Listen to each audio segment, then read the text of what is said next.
கோபமாக பேசினது வந்து உங்களுக்கு அறிவுரை கூற, தற்குறிகளை கோபமாக பேசினது தற்குறிகள் இப்படி தற்குறிகளாக இருந்தால் உருப்படாதுங்கிறதுக்காக. சரியா? இந்த சேனலை யாரெல்லாம் தற்குறிகளுக்கு எகெயின்ஸ்டாக இருக்கீங்களோ, யாரெல்லாம் விஜயை பிடிக்கலையோ, யாரெல்லாம் சங்கீதாவுக்கு வாய்ஸ் ஓவர் கொடுக்குறீங்களோ அவங்களெல்லாம் வந்து லைக் பண்ணுங்கள், ஷேர் பண்ணுங்கள், கமெண்ட் பண்ணுங்கள், முக்கியமாக சப்ஸ்கிரைப் பண்ணி உள்ள வாங்க. பெண்களுக்கு, நல்ல குடும்ப பெண்களுக்கு ஆதரவு கொடுங்கள்.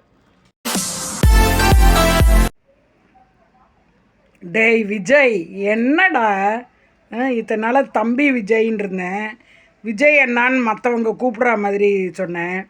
என்னோட நீ 10 வயசு சின்னவன். அதுவும் இல்லை, சரி ஒரு கட்சிக்கு தலைவராக இருக்கேன்ட்டு உன்னெல்லாம் மரியாதையாக கூப்பிட்டுருந்தேன்.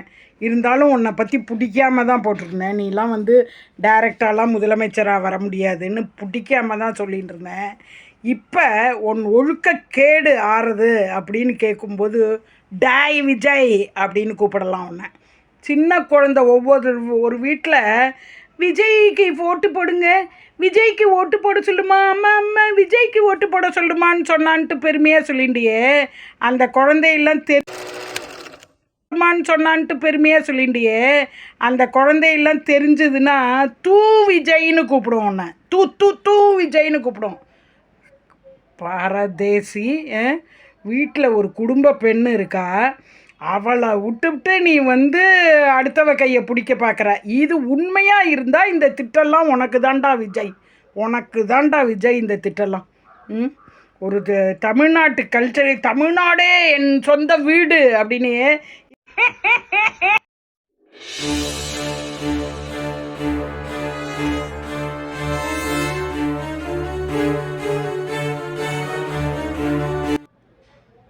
வணக்கம் விஜய் தம்பி அவர்களே, வணக்கம். இப்போ நடக்கிற நியூஸ் எல்லாம் பார்த்து அதில் வரதெல்லாம் உண்மையாக இருந்ததுனா தான் இந்த சேனலில் நான் உங்களை திட்டுறத சரியுமே. இல்லையா அது கடந்து போயிடுங்க. அது உண்மையாக இருந்தது என்றால் கண்டிப்பாக இந்த திட்டுக்கு நீங்கள் உரித்தாவர் தான். நாங்கள் வந்து சங்கீதா பக்கம்தான்.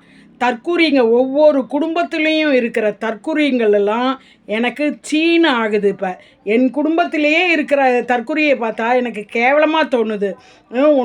உன் கூட்டத்துக்கு வந்து ஒரு சின்ன குழந்தை செத்து போயிருக்கு. அந்த குழந்தை மாதிரி தான் இருக்குது அவங்க குழந்தையும். அதை பார்த்து விட்டாவது சரி இந்த விஜயெல்லாம் வேண்டாம், இந்த இதெல்லாம் வேண்டாம், ஹீரோயிசம் ஒர்ஷிப்லாம் வேண்டான்னு போல பாரு அந்த தற்குறியெல்லாம். அவங்களுக்காகவும் இதை சொல்கிறேன். அது மாதிரி தற்குறிகளை பார்த்தாலே எனக்கு பிடிக்க மாட்டேங்குது. என்னுடைய நேச்சர் என்னவோ கோபத்தை வெளிப்படுத்திடுறேன் நான். எனக்கு பிடிக்க மாட்டேங்குது. ஏன்னா குடும்பத்துக்கு அவங்க சரிப்பட மாட்டானுங்க, அவங்க அதுக்கு லாய்க்கப்பட மாட்டானுங்க. எவன் ஒருத்தன் வந்து விஜய்க்கு தலைவனாக வரணும்னு இன்னும் நினைக்கிறானோ, விஜய் வந்து குடும்பத்தில் உள்ள பெண்ணை பாதுகாக்காமல் விட்டுவிட்டு, அது உண்மையாக இருந்தால்தான் நான் இந்த வீடியோலாம் உண்டு, இல்லைன்னா இதை நீங்கள் கடந்து போயிடுங்க. அந்த சங்கீதாவை விட்டுவிட்டு அவன் இந்த பெண்ணோட உறவு கொண்டான் அப்படின்னாக்கெல்லாம் அது வந்து கேவலம்.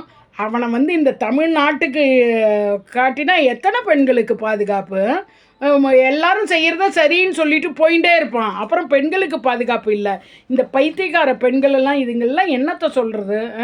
இதுங்களுக்கெல்லாம் தான் பாதுகாப்பு கூடிய. எவன்லாம் விஜய் தலைவனாக வரணும்னு நினைக்கிறானோ அவனுக்கெல்லாம் பாதுகாப்பே கொடுக்கக்கூடாது. என்ன கேட்டால் அந்த லேடிஸுக்கெல்லாம் பாதுகாப்பே வேண்டாம். சங்கீதாவை, விஜய் ஒய்ஃபு சங்கீதா ஒரு பெண்மணி. பெண்கள் வந்து பெண்ணோட மகளிர் குழுக்கள்லாம் கண்டிப்பாக சங்கீதாவுக்கு ஆதரவு கொடுக்கணும்.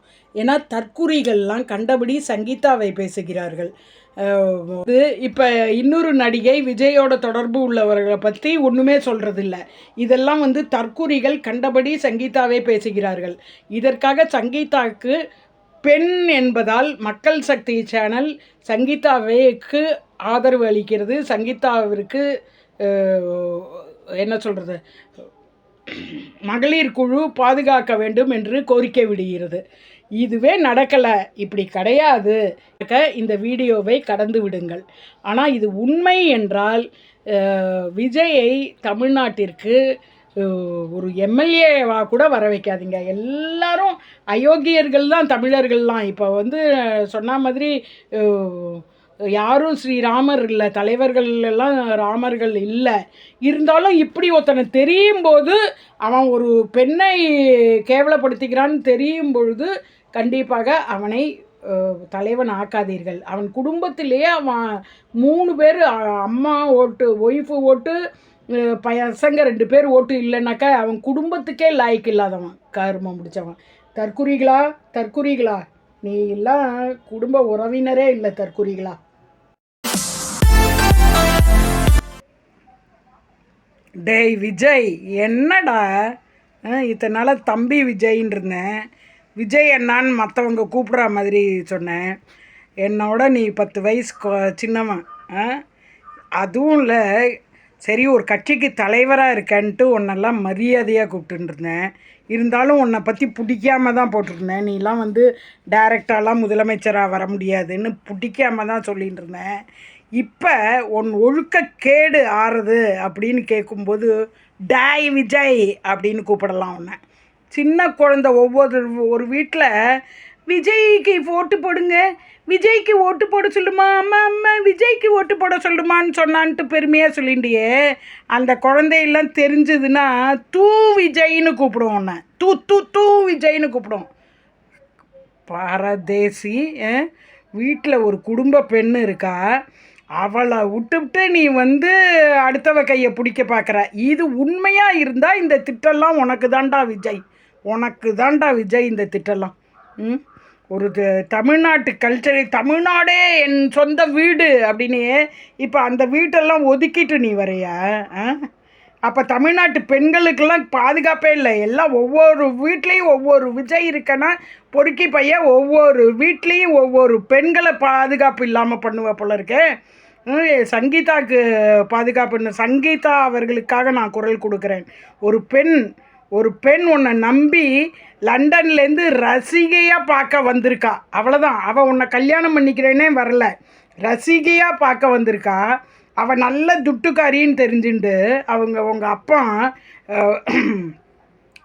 அவர் அப்பா தொழிலதிபர், சங்கீதா அப்பான்னு தெரிஞ்சு கல்யாணம் பண்ணினது வெளிவந்த விஷயத்தை வச்சு நான் சொல்கிறேன். அதுக்கு மேலே உள்ளெல்லாம் என்னன்னு தெரியாது, கல்யாணம் பண்ணியிருக்காரு, அவ்வளோதான். அந்த பொண்ணு வந்து உன் ரசிகையாக வந்து உன்னை பார்க்க தான் வந்திருக்கு. மேலாம் கல்யாணம் பண்ணுற முயற்சி எடுத்ததெல்லாம் உங்கள் அப்பா. அப்பெல்லாம் வாய மூடி கல்யாணம் பண்ணி 2 குழந்தைகளை பெற்றுட்டு அவளோட நல்லா இருந்துவிட்டு இப்போ அவள் வந்து வெளியில் கொடுத்தான்னு சொல்லும்போது நான் கூட ஏதோ கதை, மற்ற கட்சிக்காரங்க ஏதோ பொருளி கலப்புறாங்க போல் இருக்குன்னு நினச்சேன். பார்த்தா அவங்க தான் வந்து கொடுத்துருந்துருக்காங்க. அது என்னவோ உங்கள் ஆஃபீஸ்காரங்க தான் வெளியில் அந்த பேப்பரை லீக் பண்ணாங்க, அந்த ராஜமோகன் ஒன்று பைத்தியம் மட்டும் பேசின்னு இருக்கேன், அதுதான் லீக் பண்ணாங்கன்னெலாம் சொல்கிறாங்க. டாய் விஜய், வேறு எல்லாமே போட்டுக்கோ, போடா வாடா பொறுக்கி, அது எல்லாமே மானே தேனேங்கிற மாதிரி போட்டுக்கோ. அறிவு இல்லை உனக்கு, அறிவு இல்லை. குழந்தைகள் 2 குழந்தைகள் அழகாக இருக்குது, பையன் பொண்ணு. நாங்கள்லாம் திட்டி நீ இப்போ தீர்ந்த போகிறதில்ல. நீ முடிவு எடுத்துட்ட, நீ பண்ணியிருக்க, முடிவு எடுத்துட்ட. என்ன சொல்கிறாங்க, அவங்களோட வாக்குமூலத்தில் நோட்டீஸ் கொடுத்துருந்ததில் சங்கீதா என்ன சொல்கிறாங்க, இவருக்கு ஒரு பெண் மூலமாக பிரபல நடிகை மூலம் தொடர்பு இருக்குது, அதை நான் கண்டித்தேன், நான் இனிமேல் தொடர்பு வைத்து கொள்ள மாட்டேன்னு கூறிவிட்டு மறுபடியும் அவர் தொடர்பு வைத்து கொண்டுள்ளார் அப்படின்னு போடுறாங்க. வேணுங்கிற சமயத்தில் அதை நான் சொல்லுவேன். அவங்க நீ என்னடி சொல்கிறது, நானே பாருன்ட்டு 2 பேரும் பிஞ்சு சேம் பிஞ்சு ட்ரெஸ்ஸாக போட்டுட்டு வெளியில் வரீங்க. இந்த இவன் வந்தா மாதிரி ஜெயம் ரவி வந்தானே கனிஷாவோட, கேடு கெட்டவங்களா, குடும்பத்தை அவங்களாலெல்லாம் பாதுகாக்க முடியல, நீ என்னடா தமிழ்நாடை பாதுகாக்க போகிற? இதுக்கு முன்னாடியே உன்னை எனக்கு பிடிக்காம தான் நான் சொல்லிகிட்டு இருந்தேன், ஏதோ நீ வந்து பி டீம்னு. அஃப்கோர்ஸ் கலைஞர் கூட அந்த காலத்தில் என்னென்னா அவர் வந்து தெரியாமல் பண்ணினார், ஓகேயா, ஒன்று. அப்புறம் அண்ணாதுரை வந்து இல்லை நீ கல்யாணம் பண்ணின்றோன்னே தெரிஞ்சு பண்ணிட்டார். அவரை மக்கள் ஒரு சிலர் எதிர்த்தாலும் அவள் ஒய்ஃபு எதிர்க்கலை. ஏன்னா அவள் பூஞ்ச வாய்ப்பு தயாளும்மாள் சாதுவாக இருந்திருக்காங்க, அதனால எதிர்க்கலை. அதனால அந்த ஆள் தப்பிச்சான். இப்போ சங்கீதா எதிர்க்கிறாடா. சங்கீதா மேலே இத்தனை நாள் நீ வச்ச பாசம், குழந்தைகள் எல்லாம் இத்தனை நாள் நீ என்னத்தை பாசம் வச்சுருப்ப? ஏற்கனவே நீ பிஸி நடிகங்கிறதுனால வீட்டு பொறுப்பு உனக்கு இருந்திருக்காது. அத்தனையும் வளர்த்து கொண்டு வந்தது சங்கீதா தான். திமிரு தா கட்ட வார்த்தை பேசிடலாம் போல இருக்க ஒன்று. அவ்வளோ ஒரு திமிரு பயிலாக இருந்துட்டு நீ தமிழ்நாட்டுக்கு நீ குடும்பத்துக்கு கேடு கட்டு போ. அவள் உனக்கு இது பண்ணிடுவா, டைவர்ஸ் பண்ணிடுவா. சங்கீதா நல்ல புத்திசாலியான பொண்ணு, சூப்பரான பொண்ணு, ஒன்றா டைவர்ஸ் பண்ணிடுவா. நீ இந்த தருதலையோட போ. அவங்கள திரிஷாவே எனக்கு தெரியல, ஒரு வேலை இன்னொரு குடும்பத்தில் பூந்து அந்த பொம்பளை வேலை பண்ணுறாங்கன்னா ஆண்டவன் நல்ல அடி கொடுப்பான். ஒரு நாள் அடி கொடுக்காம இருக்க மாட்டான். இது நான் பொது அதை அடுத்தவனோட பர்சனல் விஷயத்தை பேசலை, இது பொது விஷயமா இருக்குது, அதனால பேசுகிறேன். ஒரு பெண் சங்கீதா அவர்களுக்கு நான் வாய்ஸ் ஓவர் கொடுக்குறேன். சங்கீதா அவர்களுக்கு மக்கள் சக்தி மூலியமாக வாய்ஸ் ஓவர் கொடுக்குறேன். அந்த பெண்ணை தற்குறிகள்லாம் எப்படி பேசுதுங்க. நீனே தற்குறிக்கு தலைமை, உன்னோட தற்குறிகள்லாம் எப்படி பேசுதுங்க. குடும்பத்தில் ஒரு விஜய் இருந்தால் உருப்படாது, குடும்பத்தில் ஒரு விஜய் இருந்தாலே உருப்படாதுன்னா ஒவ்வொரு குடும்பத்துலேயும் ஒரு தற்குறி இருந்தால் அவன் பொண்டாட்டிங்கெல்லாம் வெளுத்து கட்டுங்க, அவனுடைய மாமனார் மாமியாரெல்லாம் அவனை போட்டு கேவலப்படுத்துங்க. ஒரு தற்குறிய தலைவனாக வரணும்னு நினைக்கிறவன்லாம் ஒரு இவன்களா? நான்லாம் ஐயா என் குடும்பத்தில் அவன் எப்படி இருந்தாலும், என் குடும்பத்தில் எவனாவது ஒரு தற்குறி இருந்தானா அவனெல்லாம் சீன்னா என்னுடைய எண்ணங்கள் பார்க்கும். சீ ஒன்று பார்க்கும். ஏன்னா ஒவ்வொரு குடும்பத்துலேயும் ஒவ்வொரு தற்குறி இப்படி இருந்தானா அவள் தாய் வளர்ப்பு தான் அப்படிம்பேனா. அவள் தாயெல்லாம் எனக்கு தெரிஞ்ச ஒரு குடும்பத்தில் ஒரு தற்குறி, அந்த தற்குறியோட தாய் எப்படி தெரியுமா இருப்பா? தோனி எனக்கு ரொம்ப பிடிக்கும், தோனியை கட்டி பிடிச்சிப்பேன், நான் தோனியை தலகாணிக்கு அடியில் வச்சுப்பேன் ஃபோட்டோவை, இப்படியெல்லாம் கணவர் குடும்பத்தாருக்கு முன்னாடி பேசுகிற தருதலைங்க. இப்போ ஒருத்தி சொல்லுது பாருங்கள், ஒரு பொண்ணு சொல்லுது, நாங்கள் அக்கா தங்கைங்க இருக்கோம், ஏன் விஜய்க்கு பொண்டாட்டியாக கூட போவோம் அப்படின்னு சொல்லி கேவலம். அக்கா தங்க அண்ணா உறவுலாம் தமிழ்நாட்டில் உள்ள கல்ச்சரையே மாற்றி தொலைகிறதுடா உன் தற்குறி விஜய் பொறுக்கி பயலை. நான் சொல்கிறேன், நான் ஒன்று உண்மையாக இருந்ததுன்னா இதெல்லாம், இது இல்லைனாக்கா இது கிடையாது.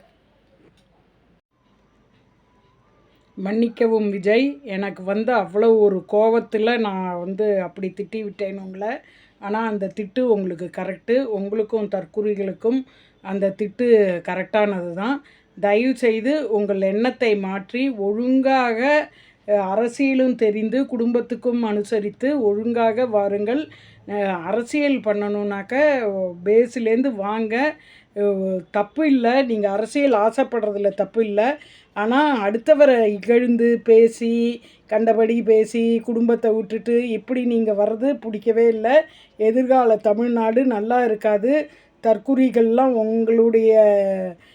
உங்களுடைய ரசிகர்னாலே நல்லா இருக்காது நிச்சயமாக. இருந்தாலும் சரி, ஒரு இளைஞன் நாட்டுக்கு முதலமைச்சராக வரணும்னு ஆசைப்பட்டிங்கன்னா அடியிலேருந்து வேலை செய்யுங்க. என்னன்னா பேஸ்லேருந்து தேர்தலுக்காக வேலை செய்யுங்கங்கன்னு. அங்கே திரிஷா வீட்டில் போய் வேலை செய்யுங்கன்னு சொல்லலை. சங்கீதாவிடம் சேருங்கள். கணவன் மனைவியாக இருப்பது தான் அழகு. குடும்பத்தை பார்த்து கொள்ளுங்கள். மற்றபடி நீங்கள் தமிழ்நாட்டை ஆஹா ஓஹோன்னு பார்த்துக்கிறேன்னு இந்த நாடக நடிகை, இந்த அரசியல் நடிப்பு நடிக்காதீங்க. நான் உங்களை கோபமாக பேசினது உங்களுக்கு அறிவுரை கூற, தற்குறிகளை கோபமாக பேசினது தற்குறிகள் இப்படி தற்குறிகளாக இருந்தால் உருப்படாதுங்கிறதுக்காக. சரியா? இந்த சேனலை யாரெல்லாம் தற்குறிகளுக்கு எகெயின்ஸ்டாக இருக்கீங்களோ, யாரெல்லாம் விஜயை பிடிக்கலையோ, யாரெல்லாம் சங்கீதாவுக்கு வாய்ஸ் ஓவர் கொடுக்குறீங்களோ அவங்களெல்லாம் லைக் பண்ணுங்கள், ஷேர் பண்ணுங்கள், கமெண்ட் பண்ணுங்கள். முக்கியமாக சப்ஸ்கிரைப் பண்ணி உள்ளே வாங்க. பெண்களுக்கு, நல்ல குடும்ப பெண்களுக்கு ஆதரவு கொடுங்கள்.